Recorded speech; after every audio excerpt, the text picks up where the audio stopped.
Radio Escolar Los Giles. La radio que educa, entretiene y acompaña. En Radio Los Giles, tertulia de mujeres, con Jezabel Guerra.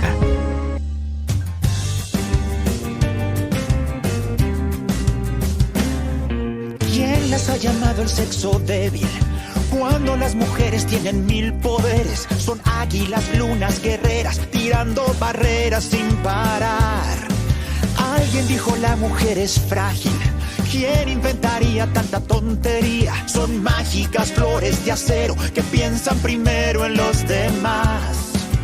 No. Muy buenos días, queridos y queridas oyentes, desde Radio Save Los Giles. Hoy en nuestro espacio Tertulia de Mujeres lo vamos a dedicar al Día Internacional de la Mujer. A lo largo de las últimas décadas se han conseguido muchos avances, sobre todo en los últimos años, pero no es menos cierto que todavía queda mucho camino por recorrer.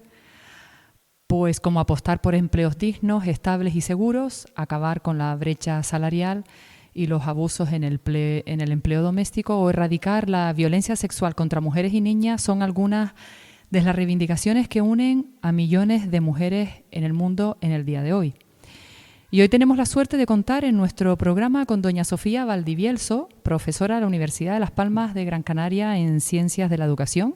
Impartió clases dentro del área de igualdad, promoviendo siempre la interculturalidad y aunque ya está recién jubilada, no se ha desconectado en la lucha diaria por conseguir y ayudar a conseguir los propósitos en la mujer. Muy buenos días, Sofía. Sofía, antes que nada, muchísimas gracias por estar aquí. ¿Se debe decir feliz Día de la Mujer? Buenos días, un placer estar aquí, gracias por invitarme. En relación a esta pregunta de si se debe decir feliz Día de las Mujeres, para contestarla voy a hacer un poquito de historia, porque es que si no nos perdemos el foco y no sabemos muy bien qué es lo que significa este 8 de marzo. Tenemos que tener en cuenta que la primera vez que se celebró el Día Internacional de la Mujer y se decidió que fuera el 8 de marzo fue en el año 75, cuando por primera vez se celebró una asamblea internacional dedicada exclusivamente al tema de las mujeres. Y esta asamblea y esta conferencia, más que una asamblea, esta conferencia internacional, esta primera conferencia internacional, fueron las propias mujeres las que lo organizaron en el año 75. ¿Y eso por qué? Porque se habían dado cuenta de que aunque habían conseguido el derecho al voto, habían conseguido los derechos educativos, habían conseguido los derechos laborales, las cosas no cambiaban. O sea, seguían estando en una situación de subordinación, seguían estando por debajo de los varones. Sí, empezaron a contar, decir, bueno, cuántas mujeres hay en los sitios donde se toman decisiones, cuántas mujeres hay en el mercado de trabajo, cuántas mujeres hay en la universidad, cuánto cobran las mujeres por el mismo trabajo, y empezaron a darse cuenta de que el cuadro era muy desigual y pensaron este día fundamentalmente como un día de reivindicación, de protesta y de propuesta. El problema es que, el desarrollo de la sociedad al consumo en el que estamos viviendo, donde todo lo fagocita el mercado, pues se ha convertido el 8 de marzo en una fiesta y en la mayoría de las veces se olvidan de este carácter reivindicativo y solamente se centran en la fiesta.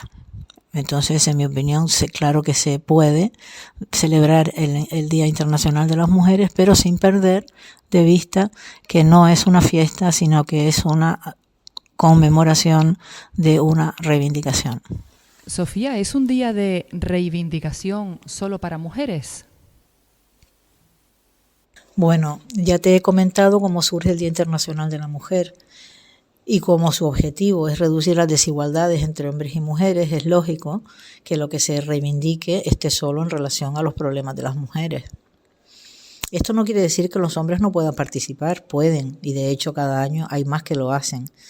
Pero a lo que las mujeres debemos estar atentas es a que no vengan a organizarlo ellos. Este día está pensado y organizado por mujeres. Los hombres son bienvenidos, pero no son los protagonistas. Les corresponde dar un paso a un lado y dejar que las mujeres tomen el protagonismo, aunque sea solo por un día al año. A veces se escucha decir, ¿pero qué más quieren si ya tienen todo? ¿Esto es cierto? ¿Qué opinas? ¿Qué opinas sobre ello? Sí, claro que me ha pasado.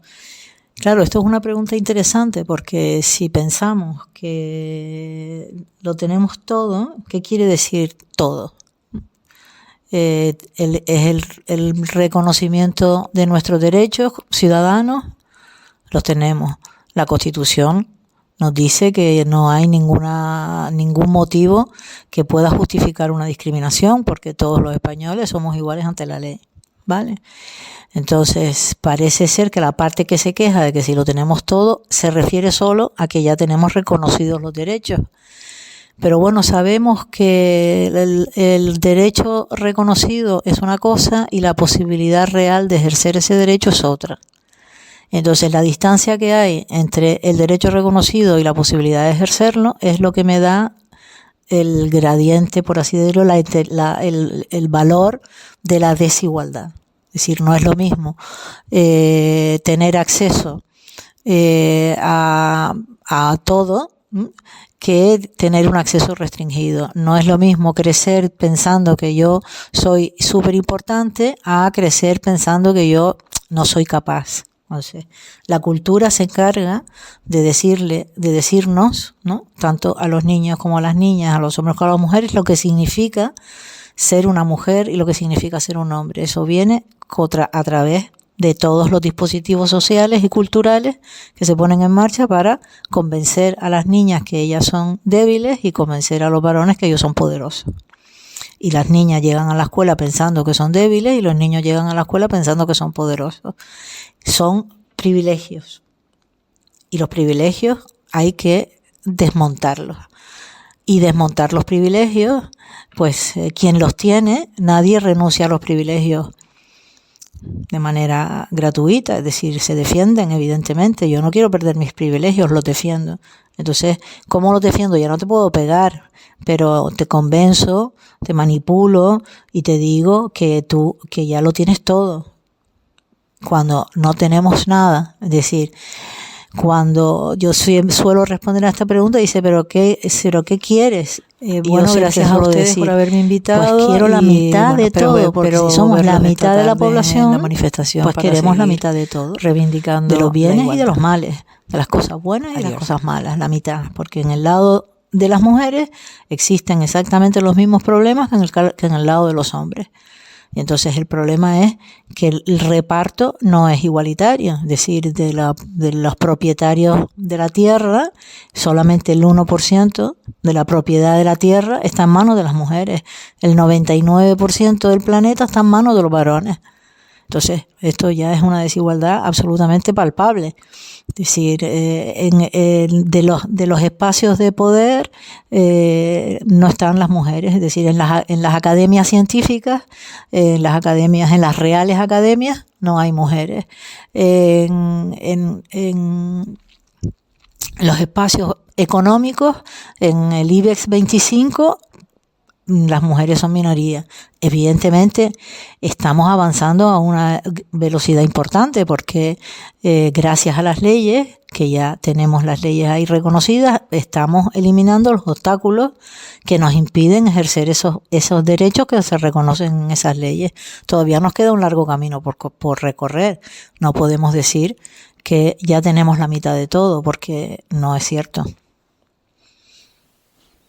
¿Qué papel juegan las Naciones Unidas en esta conmemoración? Bueno, ya te comenté antes que la primera conferencia internacional organizada desde las Naciones Unidas en relación al tema de las mujeres fue en el año 75 y se celebró en México. Las Naciones Unidas juegan un papel importante a la hora de poner en contacto pues todos los movimientos locales de mujeres que pueden confluir en esas conferencias internacionales donde durante una semana no solamente se reúnen los gobiernos, sino también se reúnen las ONGs de diferentes países y de diferentes territorios, y mientras los gobiernos están deliberando sobre qué documento van a sacar y consensuando el lenguaje y el documento que van a sacar, las mujeres se reúnen de manera paralela para presionar a los gobiernos para que incorporen en las declaraciones pues los puntos de la agenda de las mujeres. Es decir, la última conferencia que se ha celebrado en las Naciones Unidas fue la de Pekín en el año 95. Han pasado ya muchos años, no 10 o 12, cuando ese era el ritmo. Y de esa conferencia salió una agenda muy importante, donde había como 9 puntos importantísimos de urgente solución, que evidentemente todavía no lo hemos conseguido, porque es difícil, ¿no? Es difícil que vayamos todos al mismo ritmo, ¿no? Entonces, entre los temas, por ejemplo, que se recogen en esa agenda, que es la agenda de Pekín, pues está el tema de la violencia, el tema del trabajo, el tema de la alfabetización, de la educación de las niñas y de las mujeres, el tema de la protección medioambiental, es decir, el tema de las mujeres en la guerra, porque se ponía de manifiesto que en los conflictos armados las mujeres se convierten en el campo de batalla, es decir, el cuerpo de las mujeres se viola y se maltrata y se violenta como arma para desmotivar y ganar al enemigo, ¿no? Bueno, pues esos eran los temas, algunos de los temas que estaban en la agenda de Pekín. Las razones por las que no se ha celebrado una nueva conferencia internacional están relacionados precisamente por la agenda, porque uno de los puntos que se celebró en el año 95 en esa agenda fue la de los derechos sexuales y reproductivos. Había gobiernos muy conservadores que no estaban de acuerdo con los derechos sexuales y reproductivos. La Iglesia Católica no estaba, que es un Estado, el Vaticano es un Estado y está presente en la Asamblea General, pues no estaban de acuerdo. Pero bueno, consiguieron colarlo, lo consiguieron firmar, y el movimiento feminista internacional no ha querido convocar otra conferencia para que no cambien esa agenda, que es una agenda progresista y que protege, y que como no se ha cumplido, pues no se ha desarrollado ninguna otra.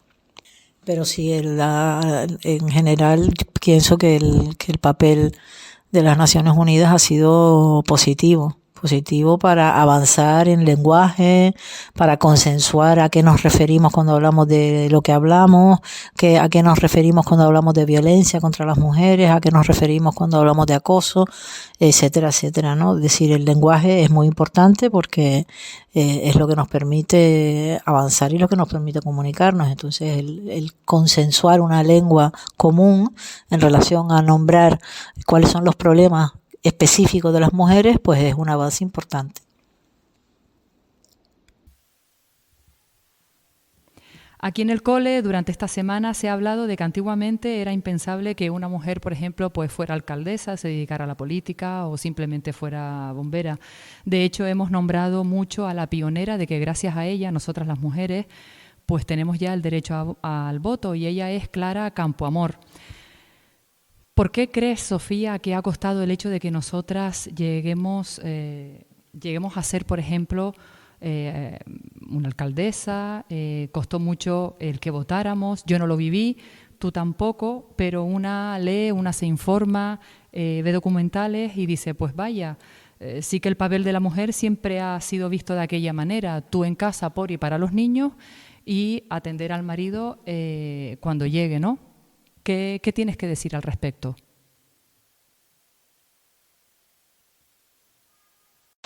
Bueno, la Revolución Francesa podemos decir que es el comienzo de las democracias liberales de las que formamos parte, de las que somos herederos, ¿no?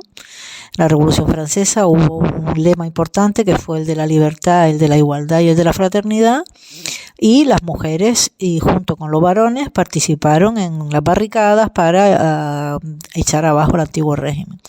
Cuando lo consiguieron, los hombres decidieron que las mujeres tenían que quedarse en casa, no podían estar en el espacio privado, en el espacio público.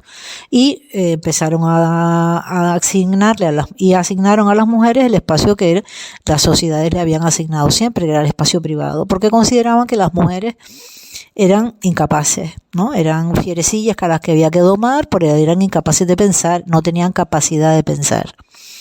Entonces, las democracias liberales empiezan a construirse porque en la retaguardia, es decir, en la casa, estaban las mujeres manteniendo la intendencia, preocupándose del mantenimiento de la casa, del cuidado de los hijos, etcétera, etcétera, el cuidado del marido, etcétera, porque ellas habían nacido para cuidar.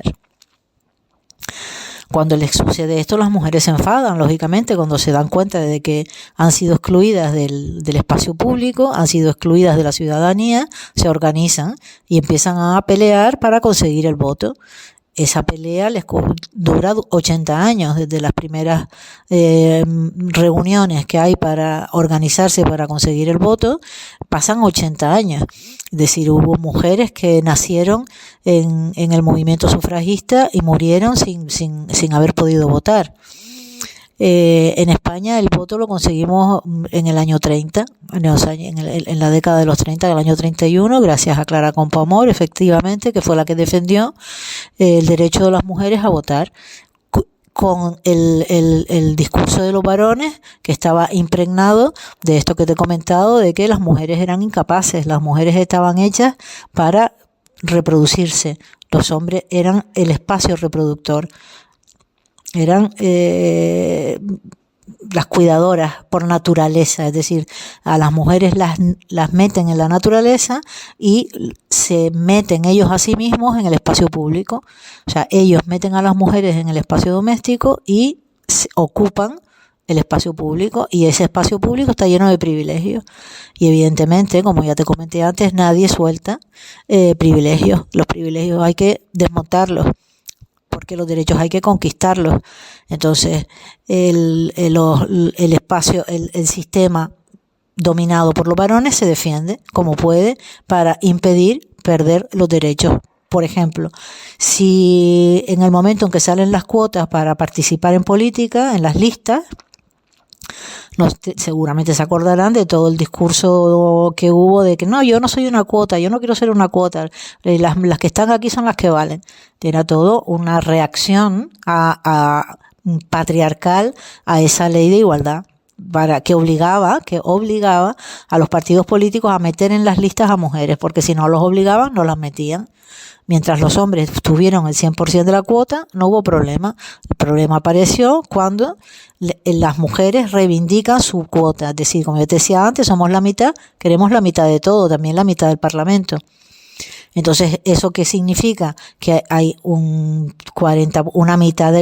número determinado de diputados que ya no pueden estar sentados en el Parlamento, porque esos asientos los ocupan mujeres, y eso es una amenaza, y por eso se intenta por parte del sistema social convencer a las mujeres que eso no es para ellas, que es un trabajo súper estresante, que lo mejor es que se queden en casa a cuidar a los niños. Pues llegados hasta aquí, Sofía, muchísimas gracias por tus aportaciones, por abrirnos más la mente acerca de este día de 8 de marzo, que quede claro que no es para felicitar, es para unirnos en esta lucha. Bueno, gracias a ustedes por haberme invitado, y bueno, espero verlos esta tarde en la manifestación para seguir reivindicando la igualdad. Adiós. Y concluimos pues con que el Día Internacional de la Mujer es un día que se conmemora alrededor del mundo para hacer conciencia sobre la importancia de empoderar a las mujeres en todos los entornos, protegiendo nuestros derechos y garantizando que podemos alcanzar un gran potencial siempre desde el buen hacer. Muchísimas gracias por la escucha, queridos oyentes, y hasta la próxima. Sacudirse el polvo sin perder la fe.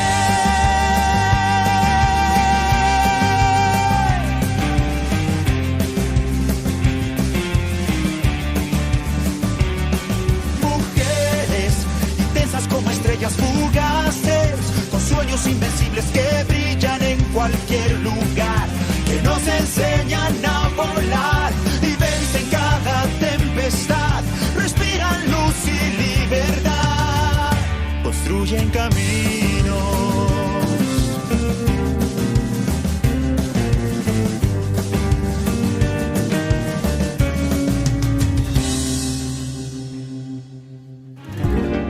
Radio Escolar Los Giles. La radio que educa, entretiene y acompaña.